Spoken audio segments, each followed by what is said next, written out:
Imagine taking over the biggest, most expensive city in America with this huge promise to freeze rents and fix housing, only to crash headfirst into a $5.4 billion brick wall.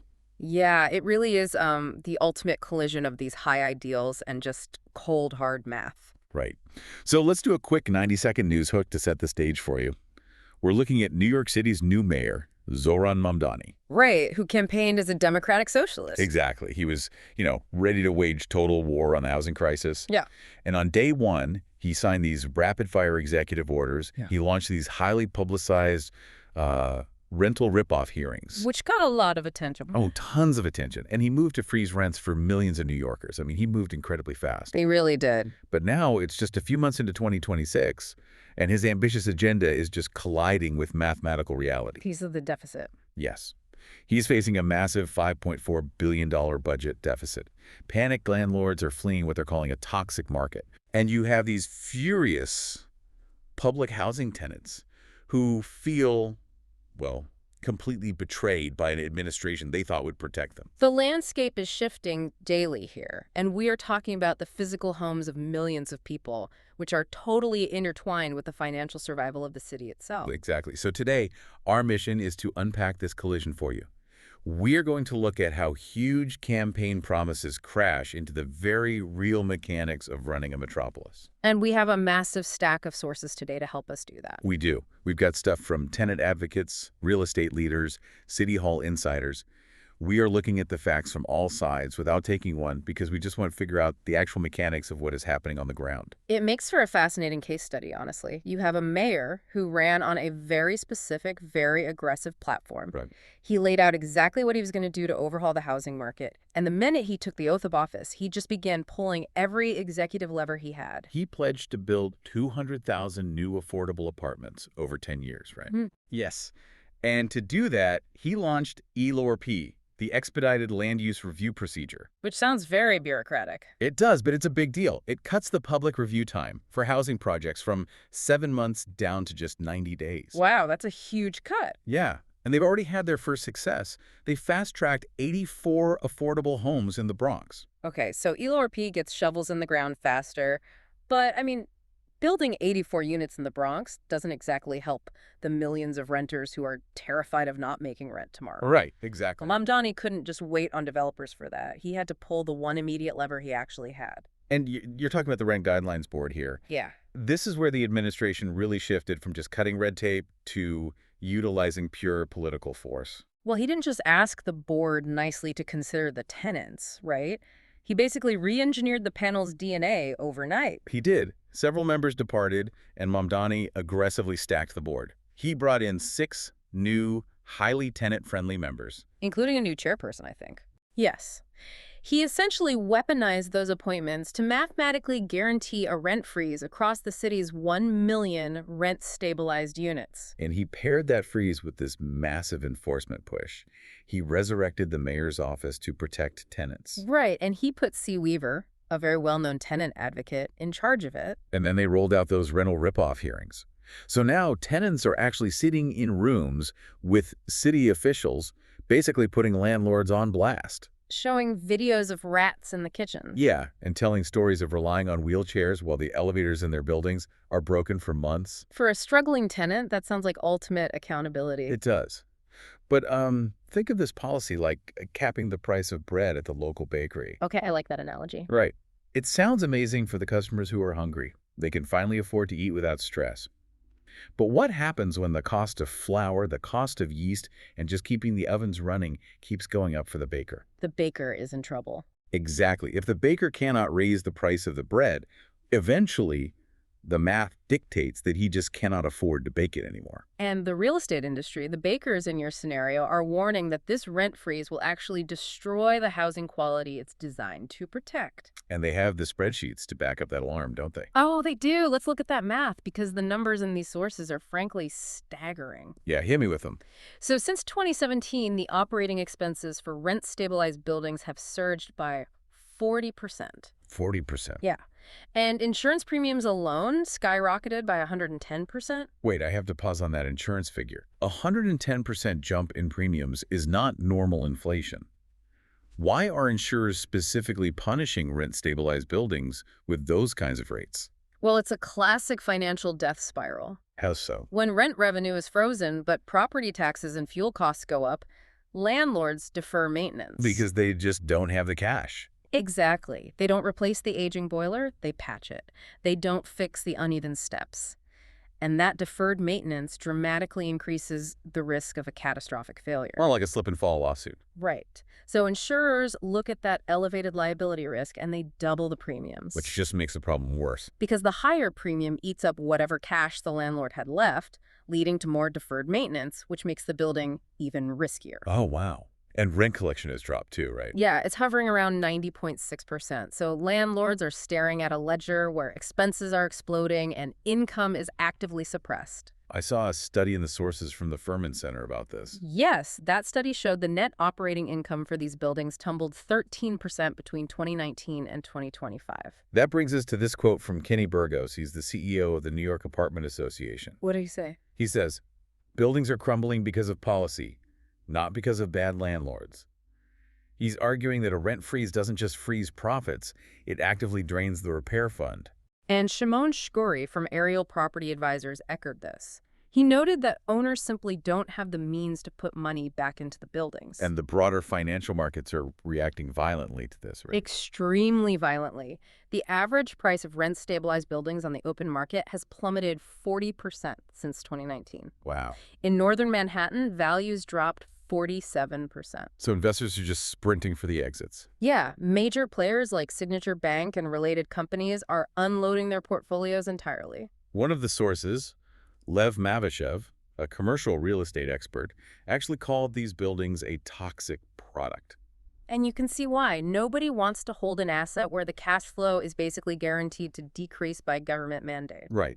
But if a building is a toxic product, traditional banks will not refinance the mortgage, will they? No, they won't. And when the mortgage comes due, the landlord defaults. The bank seizes the property. But the bank doesn't want to run a crumbling apartment building either. Exactly. They are lenders, not landlords. So if private landlords walk away or go into foreclosure because the math doesn't work, doesn't the city just end up inheriting thousands of decaying buildings that it can't afford to fix? Well, it's actually even worse than just inheriting the buildings. It's this terrifying game of municipal musical chairs, and the music has stopped. What do you mean? New York City relies heavily on property taxes to fund its budget, and property taxes are based on the assessed value of the buildings. Right, okay. So if the value of rent-stabilized buildings drops by 40 to 47% across the city, the property tax revenue generated by those buildings falls off a cliff. Which brings us directly to that $5.4 billion brick wall we mentioned at the start. Exactly. The city is losing massive amounts of future tax revenue just as its operational expenses are peaking. I mean, the city barely has the money to run itself, let alone bail out the entire private housing market. Mayor Mamdani inherited this $5.4 billion deficit, and that brutal fiscal reality is forcing him to compromise on some of the core socialist ideals he campaigned on. Which is currently enraging his own base. Deeply enraging them. I think the most glaring example of this is the city FHEPS voucher program. Oh, absolutely. During the campaign, Mamdani promised to expand these vouchers, to keep vulnerable people out of the shelter system. The city council previously passed a law to expand it. The former mayor vetoed it, and then a court literally ordered the city to expand it anyway. The court essentially handed Mamdani the mandate he campaigned on. Right. So advocates for the homeless fully expected him to just drop the city's legal appeal and flood the system with these vouchers on day one. But he didn't do that. No, he reversed course completely and blocked the expansion. Yeah, he stood at a press conference and admitted that while he supports the idea in theory, the city's fiscal situation is just too dire. The math simply does not work. Because expanding that program carries a $4 billion price tag over the next few years. And when you are $5.4 billion in the hole, adding $4 billion in new operational expenses is, well, it's financial suicide. But politically, it was a massive blow.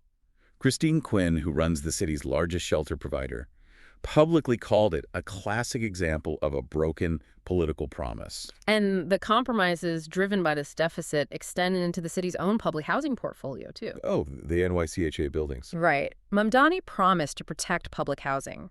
But in his preliminary budget for the 2027 fiscal year, he pushed $662 million to convert public housing to Section 8. This is through the PCC program, right? Yes, the PCT program. It effectively shifts the management, the renovation, and the day-to-day operations of government-owned public housing over to private development companies. Wait, I need to challenge this. What? If the city is $5.4 billion in the red, how does handing these buildings over to private developers fix the math? Don't those private companies need to extract a profit margin, which, ultimately costs the housing system more money in the long run? It is a fair question, and it really comes down to the mechanics of capital financing versus operational budgets. Okay, break that down for me. The city cannot legally borrow enough money or generate enough tax revenue to fix the billions of dollars in deferred maintenance across public housing. The boilers are dead, the roofs are collapsing. It's a huge mess. But private developers, however, can access federal tax credits, private equity, and depreciation benefits that the municipal government just cannot use. Ah, I see. So the developers get a massive tax shelter and a steady management fee, which is their profit. In exchange, the building gets a massive, immediate injection of private capital to buy a new boiler and fix the roof. So the city is basically trading long-term privatization for the short-term capital they desperately need. Precisely. They are leveraging private markets because the public treasury is empty. But the residents are terrified of losing their protections. Very much so. There was a Human Rights Watch study, and the sources that found this PAPPT program led to a severe reduction in government oversight. Tenants feel super vulnerable to aggressive evictions. Yeah, that fear is very real. Our sources even point to a recent fatal fire in a PACT-managed development in the Bronx. Tenants are holding that up as proof that these private partners cut corners on safety and just aren't held accountable. The optics are terrible for a democratic socialist mayor. But again, the harsh reality of a massive deficit forces every politician to rely on private capital. You cannot fix a collapsing building with good intentions. You need cash. We need cash. It is an incredible irony, though, isn't it? A mayor who campaigned against predatory private landlords is now actively relying on private companies to rescue the city's own public housing. It's a massive contradiction, and that friction actually boiled over during those rental ripoff hearings we talked about earlier. Right, because the administration heavily promoted these hearings to allow private renters a platform to hold their landlords accountable. But when public housing residents, the people living in the city's own buildings, tried to register online, the system blocked them. Wait, really? It just blocked them? Yes. It recognized them as public housing tenants and rerouted them to a completely different webpage. Wow. It basically told them to leave a message for a customer service representative rather than letting them testify publicly. So the tenants must have felt entirely shut out. Oh, they did. They felt the mayor was perfectly happy to put private landlords on trial, but wanted to hide the glaring failures of the government's own buildings. One tenant leader summarized the frustration perfectly in the sources. They stated that public housing residents didn't have a seat at the table and the mayor had just turned his back on them. Now, the city did eventually cave and change the rules to let them testify. But the damage to the relationship was done. Exactly. It completely reinforced the idea that the administration operates with a double standard. One private landlord even pointed out to the press that his private buildings look like five-star hotels compared to the city's public housing units. And looking at the mold and infrastructure complaints from public housing residents, it's a very difficult point to argue against. This whole dynamic really highlights the absolute limits of executive power, doesn't it? It really does. A mayor can sign executive orders to speed up zoning, and he can unilaterally appoint allies to the Rent Guidelines Board. Yeah. But a mayor cannot executive order his way out of a multi-billion-dollar deficit. He simply doesn't have the authority. I know he proposed increasing personal income taxes on top earners and raising corporate taxes, but the city cannot levy those taxes independently. Right, he needs the state legislature in Albany to approve them. And if the state refuses to grant that taxing authority, the city's own budget documents concede they will be forced to raise property taxes by 9.5%. And drain the city's emergency reserve funds just to balance the books. Which brings the entire crisis full circle back to the real estate owners. Yeah. If the city hikes property taxes by almost 10% to close the deficit, but forces landlords to freeze the rent they collect, the math problem just accelerates. Right. The baker's flour gets significantly more expensive, but the bread is still legally locked at the same price. This is why real estate analysts are predicting a massive collapse in the housing stock, isn't it? Yes. You cannot mandate a 40% increase in the cost of running a building, freeze the building's revenue, impose new taxes, and then expect the structure to remain standing. We have explored a very complex web of cause and effect today. We really have. To summarize it all for you, we are witnessing an intense friction between political ambition and municipal finance. On one side, you have a mayor pulling every lever he has to fulfill tenant-friendly campaign promises. Utilizing rent freezes and fast-track zoning to protect vulnerable people from being priced out of their homes. Right. But on the other side, the unforgiving economic realities of managing a $127 billion city budget are asserting themselves. Landlords are facing a mathematical death spiral of rising insurance and frozen rents. While a city government is forced to abandon its socialist promises and privatize its own public housing simply because it has run out of cash. Balancing the immediate needs of struggling renters against the physical and financial survival of the city's housing stock is a massive math problem. And right now, the numbers are just not adding up. No, they aren't. Solving it will require capital, deep policy adjustments, and a realistic understanding of how housing is financed, insured, and maintained in a modern economy. I want to leave you with one final thought to mull over on your own.